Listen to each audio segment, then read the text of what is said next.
Effective Bible study must be a lifelong learning process that involves more than just the intellectual accumulation of information. The Holy Spirit always seeks to build character into the lives of His people through the study of His Word. That's why we read in 2 Timothy 2:15, "Study to show thyself approved unto God, a workman who needs not to be ashamed, rightly dividing the word of truth." Rightly dividing the word of truth basically means not just understanding what a particular verse means, but also what it does not mean. Recognizing what a verse does not mean means it enables you to avoid misunderstanding, confusion, and distortion of the scriptures. Now, I'd like to take a look at a verse in Deuteronomy chapter 22 that is a prime example of the importance of rightly dividing the word. The very first time I ever heard this Old Testament verse quoted was during a Bible study on a university campus. This was in the mid-70s. At the time, I was a college student, and I was a new believer in Yeshua with no experience with Bible study and no knowledge really of Old or New Testament. Now this is the verse, Deuteronomy 22, verse 5. And it reads, "The woman shall not wear that which pertaineth unto a man, neither shall a man put on a woman's garment, for all that do so are abomination unto the Lord your God." Deuteronomy 22, verse 5. Now, the person leading the Bible study that evening was basically trying to use this verse to suggest or to teach that it was wrong for women to wear trousers, slacks, or jeans.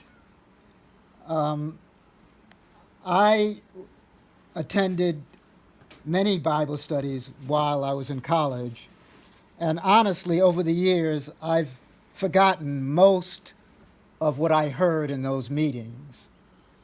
But I have never forgotten this verse from Deuteronomy, even though several decades have now passed since I was first introduced to this verse.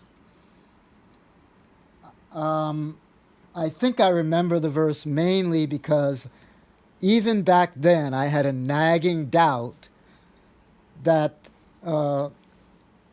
this verse was being correctly interpreted and taught. The decade of the 70s was, of course, the era of the modern women's liberation movement, and there was a lot of feminist activity. And some male Bible teachers may have felt threatened by this feminism and may have interpreted women in pants as a sign of some type of female rebellion against the authority of the scriptures. I do remember that the man leading that Bible study years ago seemed to think that women in tight jeans represented too great a temptation for male believers trying to resist sexual lust. But ultimately, the scriptures are there to tell us what God thinks about various issues, not what we personally think. Now that we've entered a new millennium, major cultural shifts in American society have made it even more critical for believers to discern the scriptures and to rightly divide the word. We know that Deuteronomy was given to Israel through Moses, writing under the inspiration of the Spirit of God more than 3,000 years ago. Even back then, the Holy Spirit was seeking to build character into the lives of his people. And to that end, Deuteronomy is really a compilation of statutes and regulations intended to govern the day-to-day behavior of the people of God's people. When Moses wrote verse 22, 5 of Deuteronomy, he was actually addressing an age-old practice that has become increasingly acceptable in our modern society, in our modern sophisticated society. That's the practice of cross-dressing, the practice of blurring the distinction between male and female.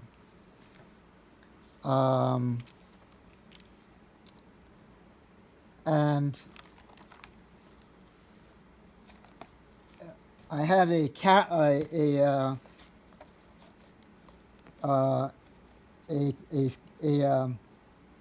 statement out of a Bible commentary that I think puts the finger on why this verse was given to Moses and why we still have it today.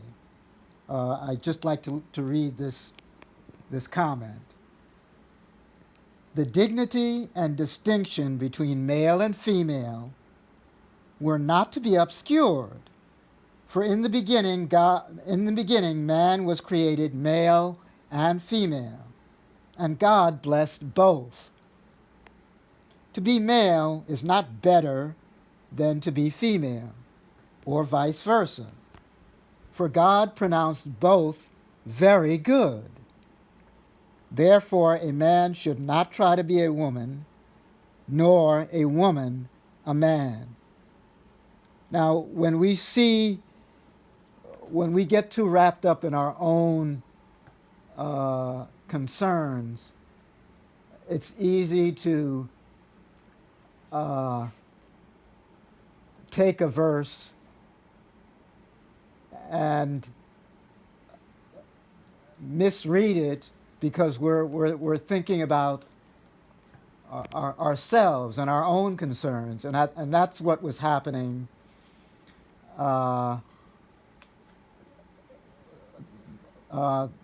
back then when I was in that Bible study years ago. People were the teacher was concerned about his own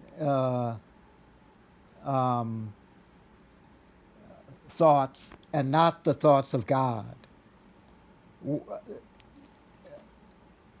Even back then, 3,000 years ago, when the Holy Spirit inspired Moses to hand down this teaching, God knew that this was going to be a problem throughout human history, right up until the present time.